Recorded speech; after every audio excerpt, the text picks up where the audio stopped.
तो राजा की एक संतान हुई, वो कन्या। तो वो कन्या जैसे ही बड़ी हुई,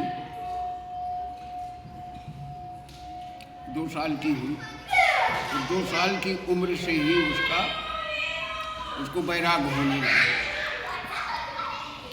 सूखी रोटी भुजे चने बड़े प्रेम से खाती थी, अच्छे भोजन से अरुचि, और कपड़ों वस्त्रों से हर चीज़ से अरुचि। अब वो राजा की बेटी है, तो रानी ने सोचा कि जल्दी कह दूँ, सबके लड़के पहन ओढ़ के आते हैं, अब हमारी बच्ची ऐसी रहती है तो देखने वालों को लगेगा कि ये अपनी बच्ची को वो नहीं करते हैं, कुंवर होता तो ज़्यादा करते, और बच्ची है तो इसलिए उसकी नहीं देख रेख ज़्यादा करते हैं। तो रानी ने एक कमरा अलग से वो किया, और उसमें बच्ची के सामान रखने लगी।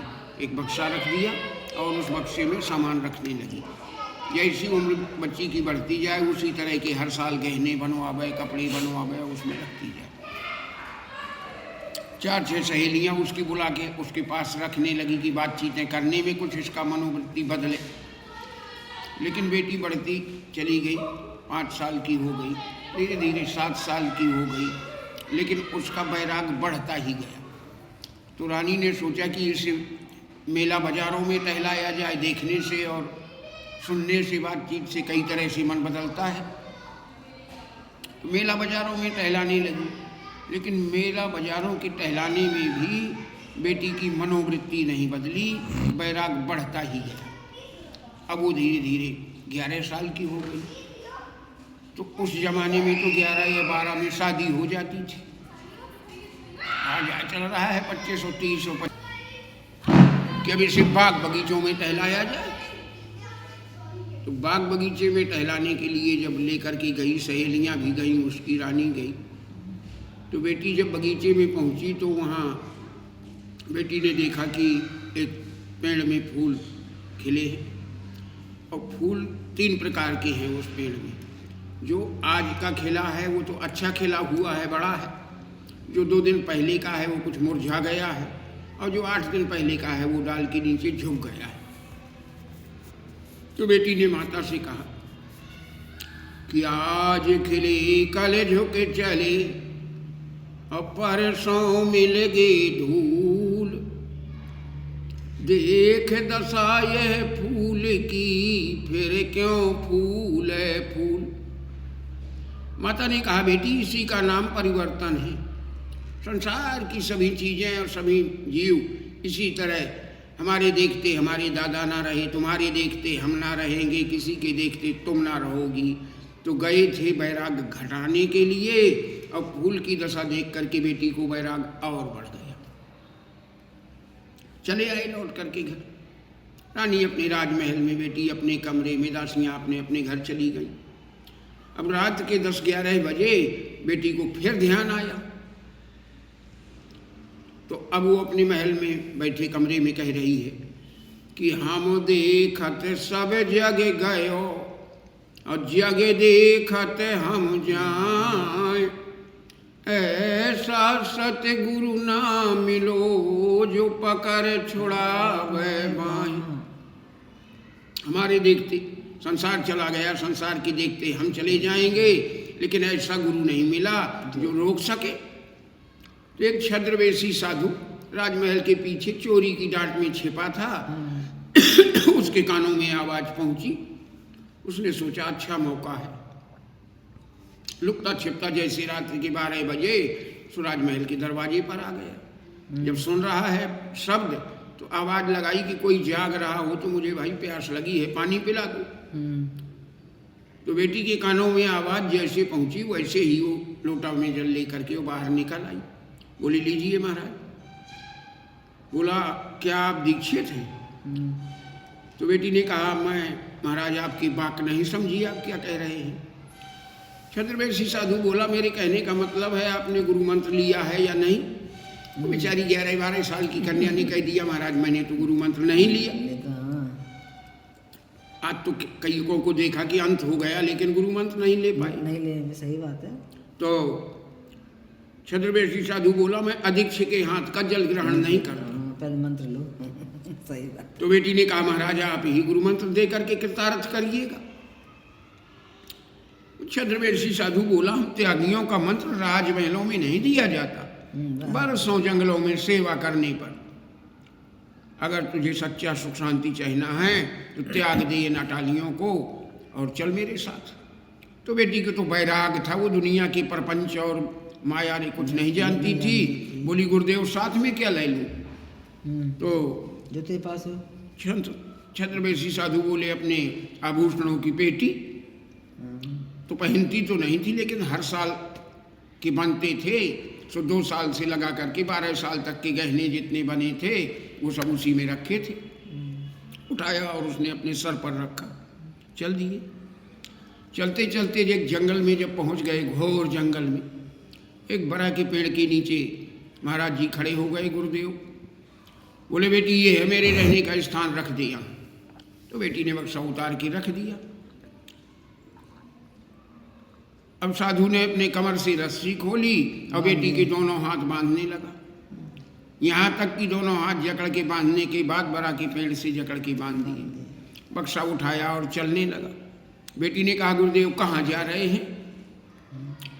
बोला तेरी आयु का 1 पहर बीत गया, तेरी उम्र का, और दूसरा पहर बीतने पर रात का, और तीसरे पहर में आके तुझे संसार के सभी बंधनों से मुक्त कर दूंगा। मतलब उसका ये था कि एक तो इस जंगल को देख करके पहली बात तो घर से नहीं आना चाहिए, और घर से आ गई तो ये जंगल देख के घबरा जाना चाहिए, और इतने में नहीं घबराई तो मैं बांध के जाता हूँ, सो कोई जानवर जंगली आके खा लेगा। कुछ नहीं, वो तो चुपचाप खड़ी रही। उसने उठाया बक्सा, चला गया। अब वो उधर को गया और बेटी भजन में मस्त। पूरी रात भजन करते करते बीत गई। सुबह भजन चल रहा है। सुबह जब दासियाँ आईं तो दासियों ने रानी से कहा कि आज बेटी नहीं है अपने कमरे में। रानी ने राजा के यहाँ सूचना भेजी। राजा ने चारों तरफ घुड़सवार दौड़ाए और राजा स्वयं पहुँच गए। बोले बेटी तू यहाँ कैसे आई? बेटी ने कहा पिताजी गुरुदेव लाए हैं। राजा ने कहा गुरु दान पुण्य जप मंत्र इत्यादि बतलाते हैं, ऐसे कष्ट थोड़ा देते हैं गुरु। कुछ नहीं कहा उसने। राजा बंधन खोलने की चेष्टा करने लगे। बेटी ने कहा नहीं पिताजी, गुरु ने बांधा है, गुरु ही आकर के खोलेंगे, मैं बंधन मुक्त नहीं। तब उसे तो ज्ञान था, जब 12 साल की संगत उसने की थी। बेचारा चुपचाप चला गया। और जब वो चला गया, अब भगवान का सिंहासन हिलने लगा। बेटी तो अपने जप कर रही है। भगवान ने नारद जी से कहा नारद जी तुम जाओ पता लगाओ मृतलोक में कौन तपस्या कर रहा है, मेरा सिंहासन बार बार हिल जाता है। नारद जी बोले महाराज कहाँ जाऊँ? बोले अरे जाओ देर मत करो। नारद जी पहुँचे हुए, भगवान का अवतार थे वो भी, तो ध्यान रखा और खट से वहीं पहुँच गए जहाँ बेटी बंधी खड़ी थी। नारद जी ने सोच लिया कि भगवान को संकट में डालने वाली समस्या यही है, तो इसे तो मैं अभी ठीक किए देता हूँ, बंधन खोल दूंगा, भगवान का वो मिट जाएगा। नारद जी ने कहा बेटी तुम कैसे आई यहाँ? बेटी ने कहा महाराज गुरुदेव लाए हैं। बोला बांधा किसने? बोले वो ही बांध गए। नारद जी ने कहा पगली शरीर नष्ट हो जाएगा, गुरु तो दान पुण्य जप मंत्र इत्यादि बतलाते हैं, ऐसा कष्ट नहीं देते। तो बेटी ने कहा बाबा आप नहीं जानते, उनके कष्ट देने में ही मेरा कल्याण छिपा होगा। नारद जी ने कहा कैसे? तो बेटी कहती है कि गुरु कुम्हार घट शिष्य है, और गढ़ गढ़ काढ़त खोट, और भीतर कर अवलंब है, सुबाहर मारत चोट। कुम्हार जब घड़े को सुंदर बनाता है तो अंदर से हाथ दिए रहता है, ऊपर से दिखावटी चोट मारता है। नारद जी ने कहा ये बंधन मुक्त नहीं कर पाऊंगा मैं इसे, ये तो मेरी गुरु बन गई, कुम्हार की घड़े का उपदेश देने लगी। बहुत कुछ हिलाया झुलाया, परेशान हुई। बेटी ने नहीं, चले गए। पहुँचे भगवान के पास। भगवान ने कहा क्यों नारद जी कुछ पता लगा? बोले महाराज कोई दुष्ट गुरु बन करके एक राजकन्या को बांध गया है। तो नारद जी ने कहा, भगवान ने कहा तो उसे बंधन मुक्त क्यों नहीं तुमने कर दिया? बोले महाराज कैसे बंधन मुक्त कर दूँ, वो तो मेरी गुरु बन गई, कुमार के घोड़े का उपदेश देने लगी, तुम्ही को चलना पड़ेगा। सो भगवान आए। भगवान ने बहुत कुछ कहा, लेकिन बेटी मान नहीं रही है। तो भगवान ने कहा मैं जबरदस्ती खोल दूं। तो बेटी कहती है महाराज, बांधत हैं देव गुरु छोरत प्रतीत यही, अप्रीत प्रतीत बाद विवाद ना बढ़ाऊं मैं। आप करे मोक्ष गुरु बांधे यो विरोधी भाव, सो सुन कर के स्वप्न में संतोष नहीं पाऊं मैं। आपके करण सो नंद नंदन जू पे बांधे, गुरुदेव के न बंधन छुड़ाऊं मैं। बेटी ने कहा महाराज आप बंधन मुक्त कर देंगे, और यदि गुरु नाराज हो गए तो मेरा कल्याण नहीं होगा। नारद जी से फिर भगवान ने कहा कि जाओ नारद जी अब इसके गुरु को ढूंढ के लाओ। नारद जी ने कहा महाराज मैं कहाँ मारा मारा फिरूंगा, चोरों का कहीं स्थायी ठिकाना होता है। नारद जी ने कहा देर न करो, जल्दी जाओ, तुम ही मेरे CID हो। सो फिर नारद जी ने ध्यान धर के देखा, सो दूसरे दिन की चोरी के लिए गांव से बाहर कुएं होते थे जब, सो एक कुएं में बैठा था। जैसे ही नारद जी पहुँचे, बोले चलो भैया तुम्हें भगवान ने बुलाया है। वो जोर दे के बोला बाबा तुम भूल रहे हो, किसी और संत को भगवान ने बुलाया होगा, मैं तो चोर हूँ। नारद जी ने कहा मैं भूल नहीं रहा हूँ, तुम्ही को बुलाया है। बोला मतलब? नारद जी ने कहा मतलब बड़ा अच्छा है, तुम्हारे द्वारा उस राजकन्या का दीक्षा संस्कार अच्छा हुआ, सो उसे बंधन मुक्त कर दो और तुम भी दर्शन कर लो। तो चोर चाहे जितना सा ऐसी हट्टा कट्टा हो, असली पोल खुल जाए तो वो ढीला हो जाता है।